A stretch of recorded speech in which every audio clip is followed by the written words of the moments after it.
কবি বলেছিলেন, আবার যেন ফিরে আসি কোনো এক শীতের রাতে একটা হিম কমলালেবুর করুণ মাংস নিয়ে। বর্তমানে বাজারে সারা বছর কমলালেবু পাওয়া গেলেও কমলালেবু মূলত হচ্ছে শীতকালের মরশুমি ফল। তাই শীতকাল মানেই কিন্তু কমলালেবুর সমাহার। আর এই কমলালেবু শুধু ফল হিসেবে নয়, আমরা রান্না করেও খেতে পারি। আপনি শুনে অবাক হলেও এটাই সত্যি। আজ আমি কমলালেবু দিয়ে রান্না করছি রুই মাছ, অর্থাৎ রুই কমলা। আজ থাকছে মাছের এই রেসিপি। খুব শিগগিরই আপনাদের আমি কমলালেবু দিয়ে একটা নিরামিষ রেসিপিও দেখিয়ে দেব। রুই কমলা রান্নার জন্য আমি এখানে 6 পিস রুই মাছ ভালো করে ধুয়ে তাতে নুন হলুদ মাখিয়ে নিচ্ছি। উনুন টেস্ট অফ বেঙ্গল সবসময়ই আপনাদের কাছে খুব কম সময়ে এবং সহজে বিভিন্ন ধরনের রান্না করে দেখায়। আজকের রান্নাটাও তার ব্যতিক্রম নয়। মাছ ভাজার জন্য কড়াইতে আমি দিয়েছি রিফাইন তেল। আজ আমি এখানে রান্না করছি রাইস ব্র্যান তেলে। আপনারা চাইলে সর্ষের তেলেও এই রান্নাটা করতে পারেন, তবে আমার মনে হয় যে কোনো সাদা তেল বা রিফাইন তেলে এই রান্নাটা বেশি ভালো হবে। আঁচ কমিয়ে আমি মাছগুলো ভেজে নিচ্ছি। আর তার সাথে এখানে মশলার জন্য আমি নিয়েছি কাঁচা লঙ্কা আর নিয়েছি অল্প একটু আদা। এবারে এই লঙ্কা আর আদা আমি একসঙ্গে ভালো করে বেটে নিচ্ছি। আমি যেভাবে রান্না করছি এই একই পদ্ধতিতে আপনি অন্য কোনো মাছও রান্না করে নিতে পারেন কমলালেবু দিয়ে। কমলা কাতলাও কিন্তু খেতে খুব ভালো লাগে। আদা আর লঙ্কার এই মশলাটা আমার বাটা হয়ে গেছে।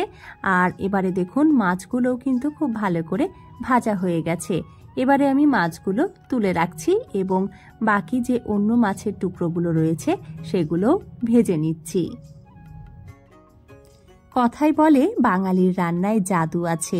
এই কথাটা কিন্তু ভুল নয়। আমাদের রন্ধনশালায় কত রকমের যে রান্না আছে তা আমরা নিজেরাই জানি না। তাই তো সারা বিশ্বেই বাঙালি রান্নার বা বাঙালি খাবারের কদর অনেক বেশি।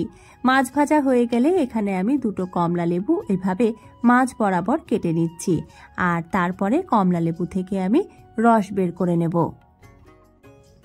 কমলালেবুর সাথে এই রান্নায় টমেটো বাটাও ব্যবহার করা যেতে পারে, তবে টমেটোর পরিবর্তে আমি নিয়েছি এখানে 3 টেবিল চামচ টক দই। আর এই টক দইয়ের সাথে 1 টেবিল চামচ চিনি এবং অল্প একটু লবণ ভালো করে ফেটিয়ে নিচ্ছি। উনুন টেস্ট অফ বেঙ্গল আপনাদের কাছে বিভিন্ন ধরনের রান্নার সাথে সাথে একটা বার্তাও পৌঁছে দিয়ে থাকে। খাবার এবং জলের অপচয় করবেন না, খাবার ভাগ করে নেবেন, এতে ভালোবাসা বাড়ে। বিশেষ করে পশু পাখিদের জন্য একটু বাড়তি রান্না অবশ্যই করবেন। দেখুন লেবু থেকে আমি এইভাবে লেবুর রসটা নিংড়ে নিলাম।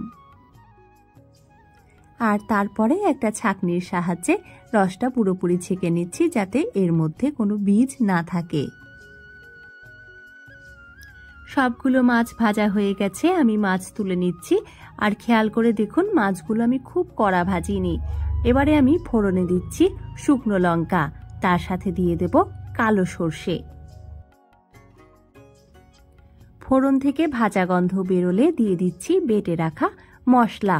হালকা আছে এই মশলাটা আমি ভালো করে কষিয়ে নিচ্ছি। দিয়ে দিয়েছি অল্প একটু জিরে গুঁড়ো আর তার সাথে দিয়ে দিলাম এখানে কাশ্মীরি লঙ্কার গুঁড়ো। মশলা থেকে তেল ছাড়তে শুরু করেছে। এই পর্যায়ে এসে আমি দিয়ে দিলাম ফেটিয়ে রাখা টক দই। হালকা আছে এবারে টক দই আর মশলা আমি কষিয়ে নিচ্ছি প্রায় আরও 3 থেকে 4 মিনিট। আর কষানোর সময় যদি প্রয়োজন হয় তবে অল্প অল্প করে জল দিতে হবে। একসাথে বেশি জল দিলে কিন্তু রান্নার স্বাদ খারাপ হয়ে যাবে। মশলা যখন পুরোপুরি কষানো হয়ে যাবে তখন দিয়ে দিতে হবে গ্রেভির জন্য জল। ঝোল ফুটে উঠলে দিয়ে দিলাম চিড়ে রাখা কাঁচা লঙ্কা আর ভেজে রাখা মাছ। এবারে আঁচ কমিয়ে ঢাকা দিয়ে রান্না করে নেব প্রায় 1 থেকে 1.5 মিনিট। দেখুন বন্ধুরা এই রান্নাটা দেখতে কত সুন্দর হয়েছে। এবারে আমি দিয়ে দিচ্ছি কমলালেবুর রস। আঁচ কমিয়ে আরও 30 থেকে 40 সেকেন্ডের জন্য আমি ঢাকা দিয়ে রান্নাটা করছি। খুব বেশিক্ষণ কমলালেবুর রস ফোটালে কিন্তু রান্নায় তেতো ভাব চলে আসতে পারে। তৈরি হয়ে গেছে আমাদের রুই কমলা। এবারে আমি এই রুই মাছ গরম ভাতের সাথে পরিবেশন করতেই পারি। শুধু ভাত নয়, এই কমলা রুই পোলাও, ফ্রাইড রাইসের সাথেও খেতে খুব ভালো লাগে। এবারে এই ঝোলের মধ্যে অর্থাৎ গরম অবস্থাতে দিয়ে দিচ্ছি কয়েকটা কমলা লেবুর কোয়া, যেটা ভাপে ভাপে সেদ্ধ হয়ে যাবে বেশ কিছুটা, এবং এটাও খেতে খুব ভালো লাগে। আর বিশেষ করে রান্নায় বা পাতে একটা অভিনবত্ব ব্যাপার নিয়ে আসে। আপনারা এতক্ষণ দেখছিলেন উনুন টেস্ট অফ বেঙ্গল। আজ এ পর্যন্তই। দেখা হচ্ছে পরবর্তীতে আবার অন্য কোনো সহজ এবং বিশেষ রান্নার সাথে। আপনারা সুস্থ থাকুন, ভালো থাকুন, আনন্দে থাকুন। আর এই রুই কমলা আপনাদের কেমন লেগেছে অবশ্যই আমাকে জানান। আপনারাও যদি অন্য কোনো পদ্ধতিতে এই রুই কমলা রান্না করেন সেটাও জানাবেন। ধন্যবাদ।